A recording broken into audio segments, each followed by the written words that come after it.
JF Stretford, Paddock, and this is the live preview, the live Roma preview. Yeah. Joining me, as always, is my good friend and colleague, Joe Smith. Joe, it's the first leg of the Europa League semi-final, Europe's biggest and best football competition. It's the only one I care about, that and the Champions League.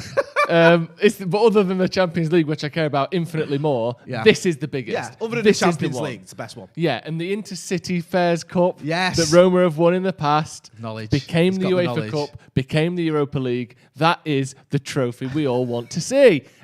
Honestly, though, I do want to see United in this, and I do want to see us do well, and it's another semi-final. And semi-finals have got to the point now with Manchester United where it's not just a chance to win a trophy, it's a chance to break the semi-final curse. Do you remember how PSG used to have that curse, didn't they? Yeah. Where they'd get, they'd get a lead in either the round of 32 or the round of 16 or the quarterfinals, and then they blow it. They did it to United. They did it against Barcelona. They always seem to bottle it in those earlier stages, and then they broke the curse, and they got to the final last season, and then this season they're in another semi-final playing tonight against Man City. We need to break this curse. It can't be something that goes on, and obviously curse is just a term that, there's no one's put a hex on Solskjaer or some sort of spell. Well, we hope not. It's a difficult thing that we are trying to overcome as a club, and Ole and his reputation and his legacy at the club sort of depends on, at some point, breaking that. Yeah. Because I know obviously you don't have to get to a semi-final to win the Premier League, but if he wants to win regularly, if he regularly wants to win trophies at Manchester United, we need to be able to overcome these, what are presumably somewhat, down to fatigue and tiredness and the opposition, but some of it must be mental at this point, because it's not a coincidence, I don't think. One or two is a coincidence. When it's Sevilla and it's Chelsea and it's City twice, you start to think, well, what's going on in the heads of these players when we're getting in these positions? I know Leicester was a quarterfinal, but it was a similar thing in terms of how we showed up to that game. We need to get over that at some point, because, like I said, if you want to start winning trophies regularly, and we do, this is going to be a good way to prove that we're capable of that, beating Roma over 2 legs. No, you're absolutely right. Get involved in the comments. This is a live video, of course. Hit that like button as well. Let us know how confident you're feeling and how worried you're feeling. Going into this game, the semi-final curse, hex, hoodoo, whatever you want to call it, aside, you can look at United's form there. You can see it on the screen. Joe, we're in a good bit of form there, aren't we? I know that the game at Elland Road was the most boring game of football in the history of sport. But other than that, we're doing all right. Yeah, that was the first time I've watched a game, a Man United game, that I can think of in certainly a competitive game, non-pre-season, in over a year, I think, without being on the watch-along. We missed you. We needed your enthusiasm, mate. I'm not going to lie to you. I could have done with a bit of Joe Smith on that watch-along, because it was we try our best to entertain everyone and keep it going, but it was one of those where you literally forgot there was a game of football going on because it was so turgid. Well, I was watching it at home, and I was watching it thinking, like, you can sort of relax a bit more. You don't have to speak. You can really pay attention to the game fully. I was thinking, this is the fucking game I missed. This is the one time I get to watch a game and actually take it in. It's this. But I don't think I've ever seen a game that was more scrappy and team. It was like every time anyone received the ball, someone was already tackling them. It was like two teams really pressing hard, really pressing high, just losing the ball over and over and over and over again. But other than that, I think it was 5 wins in the league before that. You can see 4 wins. And that's all competitions as well in the last 5 before that. United are looking good at the moment, and we've come out of what was a poor run of form when Paul Pogba was injured. He's come back, and that form has largely turned round, which, again, I don't think that's a coincidence. It takes some of the pressure off Bruno, takes some of the pressure off Rashford, allows people like Mason Greenwood to have a bit more space, because we've got multiple angles of attack and danger now that we can play through. But United are in a good run of form at the moment. It's good that we started the season very poorly, then we went on this brilliant run of form, and then we sort of stuttered a little bit, a few draws, a couple of loss in there as well, Sheffield United and Leicester as well. That was a few weeks ago. But since then, it's largely been pretty good again. So, yeah, I'm happy with how United are playing. I think we're meeting them at a good time. They're not doing so well in the league this season. You sort of think of Roma as generally speaking, a Champions League team, much like you do with United, but obviously not to the same extent, because they're a good team, but they're not a great team. But at the moment, Roma have slipped down. They've dropped down. They've allowed teams like Atalanta and Lazio and people like that to sort of sneak above them. I think we're playing them at a good time. No, they were always a solid team. We'll get to Roma in a little while as well. But you're right, they were always one of those that sort of mainstays of Champions League football, and occasionally bothering the latter rounds as well, as we all remember from the infamous 7-1. Just looking at United's individuals and teams, one player that I think will start, but I don't know if you do. In goal is David De Gea. It sort of flips it on its head a little bit because Dean Henderson was probably the one who you'd expected this season to be playing in the Europa League, to be playing in the League Cup, and to play in the FA Cup. David De Gea, you think, would be playing in the league because that's your bread and butter, and he was the first choice goalkeeper. Now, though, it appears, even though Ole Gunnar Solskjaer has come out with something and said, I think he said something along the lines of, I've got 2 number ones, which is a load of garbage because that doesn't even make any sense. It looks like Henderson is your number one, therefore he's going to play the league games, and David De Gea could be the preferred choice in the Europa.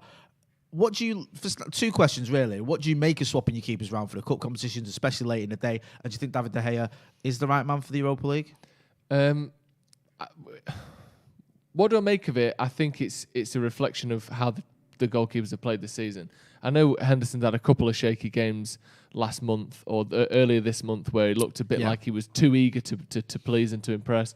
But I think a goalkeeper that plays the way he does is going to make some mistakes. Was it Burnley where he was an absolute lunatic? Yeah, just coming out and missing everything and almost conceding, it almost cost us a goal in the first 2 minutes, but Chris Wood was offside. And then a couple more as well where he took Lindelof out and, he almost messed it up. But I think that's what he's going to do occasionally. You're going to have that. But what you get in return is a defence that isn't as weak from crosses. You get a defence that isn't as weak to counter-attacking because he can come out and clear the ball away and sort of stifle attacks before they even happen. Again, I keep saying this, but there is no stat for chances you prevented. Chances prevented 6, chances prevented 1. There's no stat for that because you don't know what would have come if he hadn't have come out for that cross. You don't know what would have come if he hadn't have come out and stopped that counter-attack and cleared the ball 35 yards out of his net. You don't know what would have come. Yeah. But it seems, again, talking about coincidences, it's the 3rd time, we tend to concede less goals when he's playing. Yeah. And he tends to get more clean sheets than David De Gea. And he's not as good a shot stopper, and he's not as good, at the reflexes and reactions and saving with his feet that De Gea is. But I want the goalkeeper that we concede less goals with. I want the goalkeeper that makes our defence look better and more assured and safer. And I think that's Dean Henderson. Yeah. And if it's not Dean Henderson, we can get someone else. In terms of De Gea, there's a strange thing where playing for Man United, you're the number 1 goalkeeper, so you play the league matches. Oh, brilliant. Where have you finished? 6th. You're the 2nd choice goalkeeper, so you play in the cup matches. What have you done? I won 2 trophies. Yeah, it is so like that, innit? The reward, Sergio Romero, lifting the Europa League or whatever. Yeah, so the reward for being the 2nd choice goalkeeper is actually playing in more games that we win and trophies we win. And the reward for being the 1st choice is trying to get top 4 if you're lucky. Yeah. So it's a strange position. It's not the worst position for De Gea. I mean, he'll still get, like Dean Henderson, for example, will get a medal if we win it. I think David De Gea got a medal, didn't he, in the Europa in 2017, even though I'm pretty sure Romero was the main man there.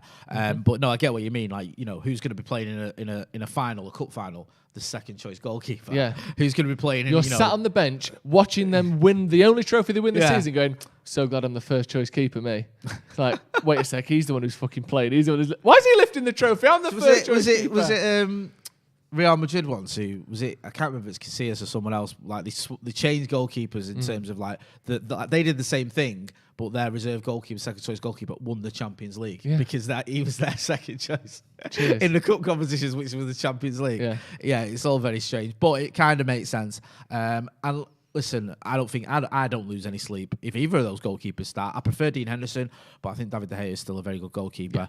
One player who is almost guaranteed to always start, no matter what, is Harry Maguire. I think it was our very own Ronaldo Brown who said availability is the best ability, or words to that effect.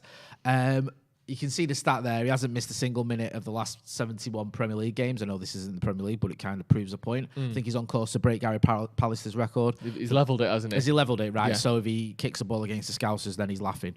I mean, he doesn't almost get enough credit for that, does he, Harry Maguire? Because, there's a lot of talk this week about Eric Bailly and the fact he signed a new deal and how great he is and he's great box office. But Harry Maguire's played more games than Eric Bailly despite signing for Manchester United, despite signing, I think 3 years later or 2.5 years later or something ridiculous. So, I mean, you have to give Maguire credit for the fact he's always available. He seldom gets injured and he seldom gets suspended. And also the fact, I think, defensively, I think he's looked good this season. Yeah, I would say he's United's best defender since Rian Vidic left. I would say that. I think Smalling had a good year or Yeah. a good 18 months under Louis van Gaal. I think Bailly had a decent season. His first season at United, it was good. But I think in terms of consistency, in terms of availability, in terms of performances, I think he's our best centre-back in the last, not quite decade, but 8 years. I think it's he is, definitely and I think he's changed us massively. Because I think the sort of the main contenders for that, they're all flawed. You could say, well, Eric Bailly had, like you said, a good season. I think his record in the league for us, I think the most he's played is about 28 games or something. He's never had a full season of being fit. Daley Blind had a good season, but again, would you say he was consistently good enough at centre back to be our best since Rio Vidic? He had a good spell. Phil Jones had a good spell, but obviously went to the Dogs. So I think you make a good point. Get involved in the comments. Let us know what you think. Do you think that Harry Maguire is our best centre back since the Halicon days of Rio Vidic, or do you think that he still leaves you a little bit wanting? One criticism I will have of Maguire, just before we move on, is he's headed in the opposition box, because it's getting silly now. Because I've always said the fact that Harry Maguire got goals, he came to United with his reputation of he's a goal-scoring centre-back. He isn't. He doesn't, and he didn't. It was like, we thought that because he scored against us in the last minute for Leicester, so everyone thinks, he scores goals, and he scored for England in the World Cup against Tunisia or Panama. I always get confused which one it was. So we go, we'll tell you what, Harry Maguire's a good shout. He always gets his head on things and scores goals. But if you look at his record, I think he averages about 1 or 2 goals a season, and he always has. He's never been a sort of, a Steve Bruce style player who's getting his head on or things. even a sort of a Vincent Company or a Vidic who used to who maybe gets get you you a like handful. 4 or 5 goals, or do you know what I mean? Even 3. He's not that guy. He'll get you 1. But the problem is he's constantly heading the ball for us in the opposition box and corners. Like it's every game he seems to have at least 1 or 2 decent headers. And now you're getting a bit annoyed because you're like, come on, man. Like, you can do a little bit better, because it's not even like he's testing the keeper. There's so many chances he's getting it. He's just heading wide. And it is a bit frustrating. I think a player of his ability, I know he's not a striker, but he can hit the target a bit more often than he does, because he gets so many free headers as well, where he's not even challenged. He just seems to get his head on it with no one about him. And, I'm just sick of him going, doing that thing of like, and you think, come on, man. But that's a minor quibble in the grand scheme of things. Moving on to our starting 11s, predicted 11s. What are you doing? Are you doing predicted or preferred? Mine is a predicted 11. So you think this is who Ole Gunnar Solskjaer is going to pick for the mouth-watering clash against Roma in the He's Europa a League? little bit mouth-watering, actually. I think it is. Yeah. 2 big clubs. There you go. There's Joe's team on the screen now. Yeah, Talk us so through it, obviously son. starting with Henderson, we just talked about De Gea. Kind of to my point at the end about the first choice keeper gets to watch the second choice keeper win the only trophy. I can see why it would be De Gea, but there's part of me that thinks that Ole might go, we just need our first strongest team here. Right, okay. Especially after we lost to Leeds. We aren't winning the Premier League. Yep. This is our only hope of winning a trophy this season. And I get that you rest players, and I get that, you've got your second choice and all that, but unfortunately, one of the problems with being the second choice goalkeeper is you get considered after the first choice goalkeeper. So whether that be the consideration for which tournament you play in, so the first choice gets the league, the second choice gets the cups, or whether on this level that is down to individual games of you get picked after the first choice goalkeeper. And I think if the first choice is available, I think we're getting to that crunch moment where you kind of go, could you question De Gea in his involvement in how we left the Champions League? I don't think it was his fault in Istanbul, but not in Istanbul. Leipzig. It was in Istanbul, wasn't it? Yeah. I don't think it was his fault there, but in Leipzig, I think he could have done more for a couple of the goals. And you sort of think, well, why are we playing him if he's not our best player in that position? That's a point. So I think there's a chance we'll see Henderson. I mean, I think the back four picks itself when fit, doesn't it? Wan-Bissaka, Lindelof, Maguire, Shaw. None of which, by the way, are very good at scoring goals, are they? I think Wan-Bissaka's got 1. Luke Shaw's got 1 or 2 for United. But Lindelof's not Wan-Bissaka's anymore. I think only got 2 this season. Oh, sorry. Yeah, no, because it was like, was it Newcastle and Southampton? Was it? I might be wrong on the second one. I'm sure certainly Newcastle, yeah. Yeah, because I think there was a point where I think him and Martial were almost on the same amount of playing Premier League goals or similar numbers. So yeah, but you're right. I mean, listen, 2 this season or 2 in his career. Either way, it's not like you can rely on our defence to get you goals. No, midfield, Fred and Pogba. I like those two as a pair. My other thinking was maybe Matic and Pogba, but Yeah. Matic hasn't had a good game in quite a while now. He's sort of like he has a good game every couple of months or every couple of weeks. Yeah. But it seems like the distance or the frequency with which his games are good is getting less and less. Yeah. It's not maintaining. It's like he used to be able to have a good game every week. Then it was a good game every 2 weeks. And now it's a sort of a good game every 5 weeks. Yeah. And I'm not sure this is the one for him. I guess if you're going to do it, maybe do it in the first leg, see if we can fight back from it. But I think it'll be Fred, and I think hopefully Pogba will play alongside him deep. It's at Old Trafford. We've got a good chance of being able to hold the ball, dominate possession. We need to be able to make chances. And then that front four, Cavani, was largely rested against Leeds. Greenwood, Bruno and Rashford, I think, picked themselves in there behind as well. Again, if this was away, maybe we'd see Dan James playing there. Maybe we would see, a bit more pace. Maybe not Diallo, but I think James is the one you might well see there. But I just think we've got to try and hold the ball. We've got to be able to put our best attacking five, which is Rashford, Pogba, Bruno, Cavani, and Greenwood. I think they need to be on the pitch from the start. Yeah, no, I can see where you're coming from with all that. I think that it's a very strong team, and it's a team that many of those. I think is it like the sort of definitely the back five is Ollie's go-to choice, and you could argue that most of the others are as well. And we do have one or two options going forward in attack, but not loads. With Anthony Martial out, that's limited you into what sort of combination you can do and how you can play it. And obviously, when you look at players like Marcus Rashford, for example, that is one of Ollie's go-to guys. And it's weird with this one for me because it is a semi-final. We have this awful record in semi-finals under Ole Gunnar Solskjaer. This will be our fifth semi-final, and as you said earlier, we've lost the previous four. This will be our fifth semi-final under Ole, and we've lost the previous four under him for different types of circumstances. But it is frustrating. So it makes sense. I'm just wondering, for my team, I've gone with the predicted 11. Sorry, I've gone with who I think he'll pick. Now it might look a little bit like what you want about it, but I'll explain myself because yes, the back five is very similar. I've gone with De Gea because of the things we've spoken about earlier in terms of the Europa League and the fact that Dean Henderson seems to be the Premier League goalkeeper for Manchester United. And again, this is my predicted 11. I've gone with Matic. I know what you meant, where he hasn't had many good games of late, but I still think there might be a swan song almost left in him, and this competition could be it. Which sounds crackers because we just signed him on a new 3-year deal, so we hope he's got more than just 2 months left in him. But it's not been great, has it, for Nemanja Matic this season? And it's a real shame because towards the end of last season, it was a real positive spell for him. He got his new deal, and he just seems to have aged almost overnight. And I hope I'm wrong on that front. The front I've got Fred in there alongside him. Again, he's got loads of energy. He's someone that Ole Gunnar Solskjaer likes. Now, the front four is when people go, hang on a minute, because the one that stands out is Bruno Fernandes and Amad Diallo coming in. So you've got basically Mason Greenwood and Bruno Fernandes not playing, and people go, well, why would Ole do that in a semi-final? We need to win. Well, there's 2 reasons. One is because I think that, yes, we have a semi-final and we need to win it, but I think that Ole sometimes does like to weaken the side and bring on substitutes. Now, it backfired against Leicester because he overdid it. He tried to change half the team because he had 5 subs, and it just didn't work.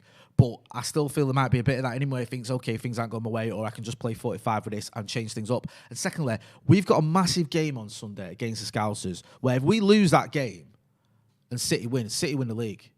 And now, Ole, he's United through and through, and he won't want us.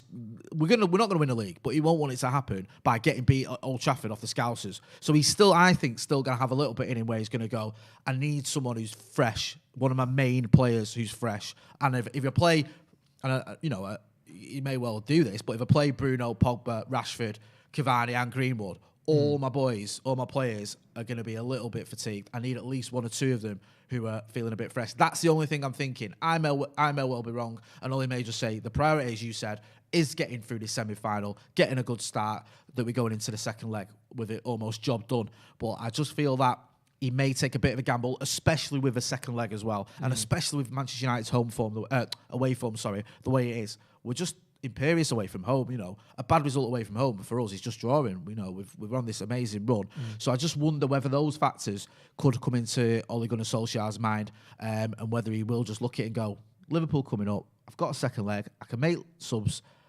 It's still, a strong team as well. So I might just take a little bit of a gamble. That's my only thinking there, but I wouldn't be surprised if I'm completely wrong. Get involved in the comments. Let us know what you think. I will read out a few now before we move on to the looking at Roma. Lewis Suffer says, I'm predicting a draw in his first game and then us to batter them at their home. So, yeah.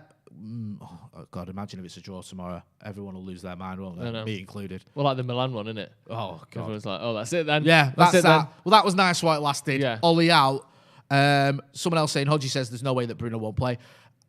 I think he may come off the bench. I know what you mean, but Pogba didn't play at the weekend. Yeah. Like, I understand that, but yeah. Like, people do get rested occasionally. Pogba didn't play at the weekend. It's the business end of the season.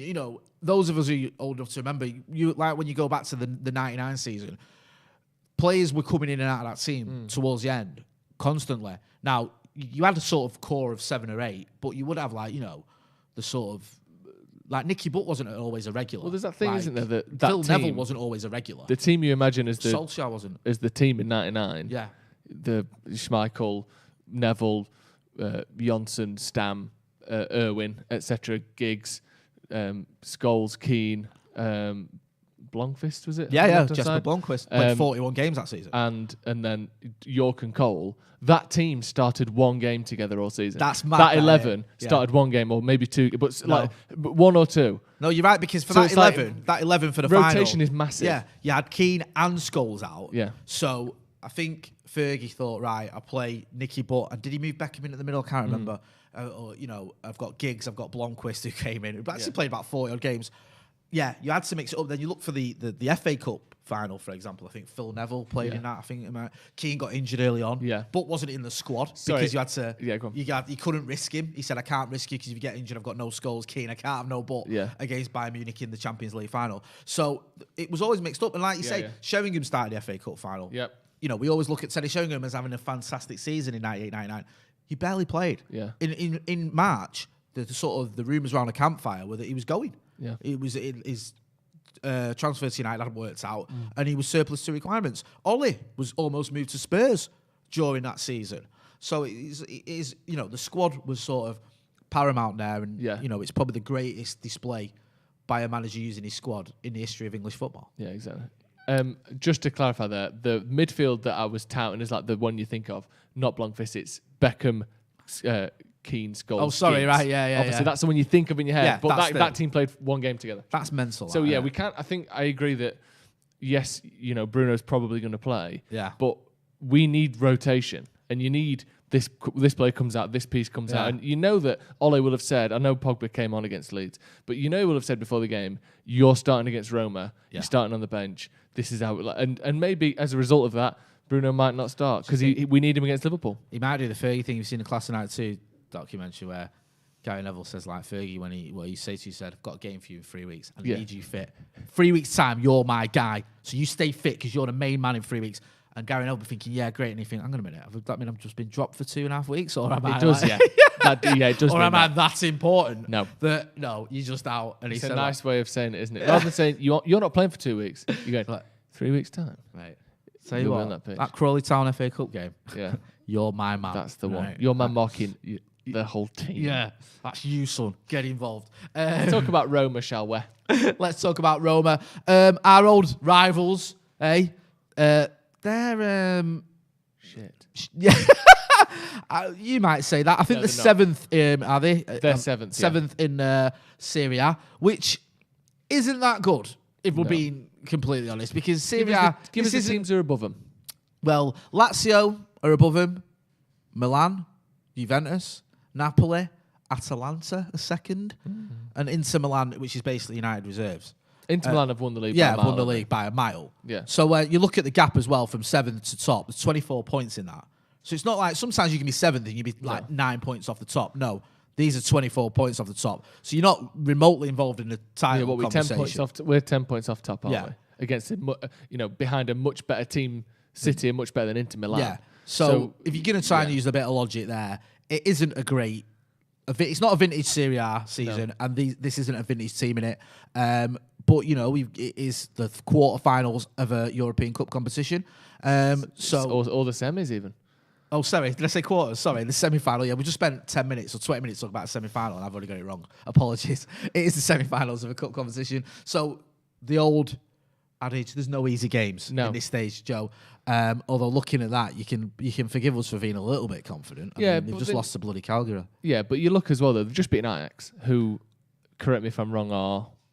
I mean, I don't even know remotely where they are in the league. I'm going to guess they're first or second. That's a decent draw against Atalanta.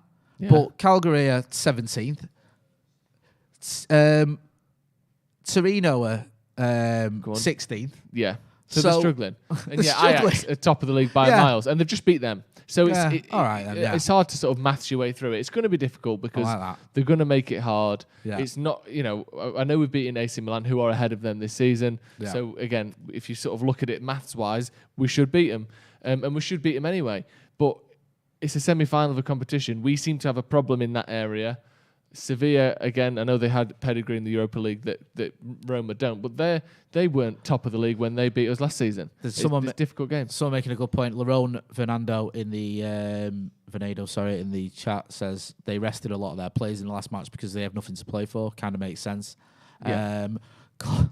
I like this. Con1WS says Torino employed Joe Hart. That's how shit they are. There is that. There is that, actually. I forgot about that. I forgot he went there. Is he still at Tottenham, Joe Hart? Yeah, do you remember he tweeted after they got beat? Job done. He posted on his Instagram, didn't he? Job done. 3-0. Well done. You lost 3-0. Yeah, so. But it was still a job that we did, wasn't it? Sorry about this. The job wasn't win. The job was play football. Play football. And did we do it? So the final whistle. Yeah, my contract doesn't say you have to win. It says you have to play. And we did. Right. So job done, essentially. I'll delete the post. Actually. Aquila Rosa says Torino is Turin, where Juve is from. Big place, surprised they're never any good. Like City like that though for years, weren't they? Do you know what I mean? It was it was always just United that were any good. And in terms of big like Torino as well. It's always a tragedy with Torino, isn't it? Because they never had a plane crash similar to Munich and they never recovered from it. No. Whilst we came back from it, that was sort of the end of them being a true giant of European football, which is always a shame. Yeah. Looking at the players to watch, though, they've got a couple that we may know. One who used to play at Manchester United Football Club, Henrik Mkhitaryan. Isn't it weird that every time we play a team in Europe, they've got someone that used to play for Man United? Yeah. And doesn't it show you as well the standard of players that we've had in the last 5 years? Yeah. The fact that not one of these have gone up. No. They've all gone... Where did you play? Man United. Where do you play now? Sociedad. Yeah. Where do you play now? Just AC Milan. Shit. Roma. None of them are at Real Madrid. None of them are at Barcelona. They've all done that. And we've done that. To be fair, a lot of them are at Inter winning a Scudetto. So that's true. You're right. But but Ashley Young plays so few games, he's had time to grow hair. So he's not he don't count. Lukaku counts, but they paid 65 million. Yeah, you'd expect him to be. And also, if they were so good, they wouldn't have finished fucking bottom of the group, would they? No. Italy's shit this year. Juventus not even remotely good. No. Inter Milan have won the league on a canter, and they couldn't even get out of their group. And Atalanta sold their best player. The bastards. Mkhitaryan, anyway, 39 appearances, 11 goals, 11 assists. He's always one of those players. He likes equal goals to assists, doesn't he? Remember when he came from Dortmund? Balance it out. He had like 25 of each. To be fair, Mkhitaryan is a big reason we won the Europa in 2017. He was prolific in that season. He's a weird player, Mkhitaryan, because he's very good. But he's one of those players that he looks upset a lot. And I wonder if it's like a thing where he lacks confidence or he loses confidence in himself a little bit. Because he's got a lot of talent. He's got a great touch. He can shoot well. He's a very good passer of the ball. He's one of those players, I think, in a smaller team, he feels... I think he's quite good at being a big fish in a smaller pond. And when he's got the confidence behind him, when he's got something to fight for, or, that kind of thing, he can be very good. And he'll be dangerous against United because he's got that extra impetus to sort of prove us wrong a little bit. And 11 goals, 11 assists, it's not great, but there's plenty of playmakers in the Premier League who don't have that. Actually, almost all of them. You look, and it's not just numbers, and I'm not saying he's better than this player in particular, but someone like Jack Grealish, I don't think has got as many goals and assists as that. No, he's not as good as him, but I'm just saying those stats are nothing to be sniffed at, is what I'm saying. No, and my own thing with Mkhitaryan was the sort of overriding memory of him was that when he was bad, he was very bad. He was one of those players where he was a good player for us, and obviously scored in the Europa League final, scored a lot of goals on the way. But when he was bad, there was times when you think, like, how's this the player that I've just seen do a scorpion kick into the back of the net? I forgot about that. Yeah, sort of El previous Scorpion. game, and now he's sending it into the K stand like Yeah. with a pass. So he was a bit of a mix. Another player who I still like making settings, like I say, he helps us win a European trophy. One player I've got no time for it whatsoever is Edin Dzeko. I thought you were going to For say several Chris reasons. Smalling. No, I like Chris Smalling. Yeah, me too. Edin Dzeko, we looked at him as well. Just to mix it up. I mean, again, always a threat. 5 goal contributions and 8 appearances. We were linked with him at one point, I think, Yeah. which was just not happening and stupidness, but it was a thing. Like, Well, that's when we went through our let's go through all of the players that used to play in the Premier League and Yeah. we'll try and sign one on a free. Yeah. So Edin Dzeko, who was my worst interview as well, by the way, What happened? was in a mix zone, right? For anyone who doesn't know. A mix zone is where, like, it wasn't even a mix. It was before the FA Cup final, City versus Wigan. And they had like this event. It wasn't even a proper mix zone. It was like an event at the training complex when they were in Carrington. It's in a marquee. And they brought all the players round. They just come round a sort of barrier and you ask them questions. It's the same old questions. Oh, FA Cup final, looking forward to it. Sort of moment you dreamt of Do as a you, boy. do you love grass? Yeah, you like all that, don't you? Trophies and stuff. It's always nice, How many isn't it? studs have your boots got? Yeah, do you know what I mean? Yeah. And that sort of get up. And I don't know, Fergie just retired as well. So a lot of it was like, Fergie's retired, did it. But they didn't mind. They'd all been briefed and they were fine. And it was just proper beige and, there was no dramas. And then he come on, he was just dead arse. And it was like, looking forward to the game. What sort of a difference do you think the fans could make? Fans always matter. How much you're looking forward to the game? It's a game of football. You just look forward to football. Thanks for that, dude. Yeah. Absolutely Do you know done, what I yeah. mean? I reckon he had a lasagna in the microwave. He's like, but- I've got 2.5 minutes. The last laugh. Oh. Who won that FA Cup final? Dave Whelan. Exactly. Yeah. So put that in your pipe and smoke it, Mr. RC monosyllabic city bastard. Go on, Jay. So, Edin also, Dzeko, 5 goal contributions more in 8 like games. Edin. More like Dickhead. dickheading Dzeko. Nice. Here he is. Man United, Roma, last 5 meetings. Not bad. Not bad at all. It's a shame the big one isn't there, but you can see the other ones there. We've got a pretty good record. Many people, or some people, remember the 2007 7-1 win in the quarterfinals. Hang on a sec. How is that? How have we played them 5 times since the 7-1? That's not right. Is it not? That can't be right. We have not played Roma 5 times Right. since we beat them 7-1. This is making great view. This is very much on the fly stuff here. And Yes. if I'm wrong, I apologise, but I can't think of those games. Can you? Right. I'm gonna go through like the last because I can't. Oh, someone producer Cam Here is he on is. it. Right. If we can. So we have. No, we haven't. Played them 4 times. Eh? The 5th game ago was 7-1. The what? So Sorry? the last game on that start after the 1-0 should have been 7-1. Right. I don't even know what's going on with that start at the bottom of the screen. Take it off. Yes. Get rid of it. Delete yes. it. Apparently Delete that's it. completely wrong. Yeah. Thankfully though, this is all pre-recorded, not live, so we'll edit that out later. Jesus Christ. Live, you say? Moving swiftly on, give us your score prediction, brother. Score prediction, I think it's going to be a bit of a cagey one. I wouldn't be surprised to see the sort of lineup you've gone for there. So I think you may see a couple of inexperienced players or players who have had a bit less game time. I'm going to go with 1-1. 1-1. The 3-2 we've been told comes from a pre-season tournament. Of course it does. Of course. International Champions Cup in 2014. I don't count that one myself. I do. Isn't that the one where isn't that the one under Van Gaal where we won everything? We won every single We game. beat Barca and we beat Madrid. and Liverpool. Yeah. And it was like, we're going to win the league with Van Gaal. And then we lost the opening day to Swansea. Yeah, that's And the one. took 8 points from a possible 15. Fantastic. Right, yeah. I'm going to go, what did you say, 1-1? 1-1. Oh. I'll go 1-0 to Manchester United Football Club. Beautiful. Because some of us like to stay positive. You said we were going to lose the last game I was on here with you. I did. That's the first time I've ever said that. And who was it? I can't remember. Was it not? I know. Where did it? It was the second leg of the quarterfinal. Yeah, but I still said, You said we were gonna through. lose. I said we'd go through. That's the only time, Having a go at me even about going back to the positivity. Devil's days, I've ever done that. I won't be doing it again. From now on, I'll be like Mark Lorenzen on the BBC website. Sorry, Lorenzen? Yeah, That's how we're saying it, is it? Lorenzen. God, not unless you're common. In Salford, it's Lorenzen. Mark Lorenzen. Mark Lorenzen. Mark Lowe, yeah, I get it. Right, okay, enough of that nonsense anyway. Joe, where can people find you? Joe Smith 93 on Instagram and Twitter. On the old Twitter. Tweeted him about that. You know what to find me? Me and him will be back later on, actually. We're Yes. going to be doing the live. We're going to do it a bit later tonight because apparently some club down the road are playing. Paris Saint-Germain. Dickheads, aren't they? So we're back at 9:30 tonight. We'll bring you the end of the City game, and we'll be taking you through after that. All Man United news, plenty of transfer news, plenty of stories coming out today, including as well. made up ones as well. Yeah, some made up We'll tell ones. you about them. We'll tell you that they're made up. Yeah, exactly. So that's going to be very so good. make sure Look to check it out. forward If to you're not doing as well, hit like, share, and obviously subscribe. That's been Joe Smith. I've been Jay Moy. This has been the Roma live preview. Thanks for watching.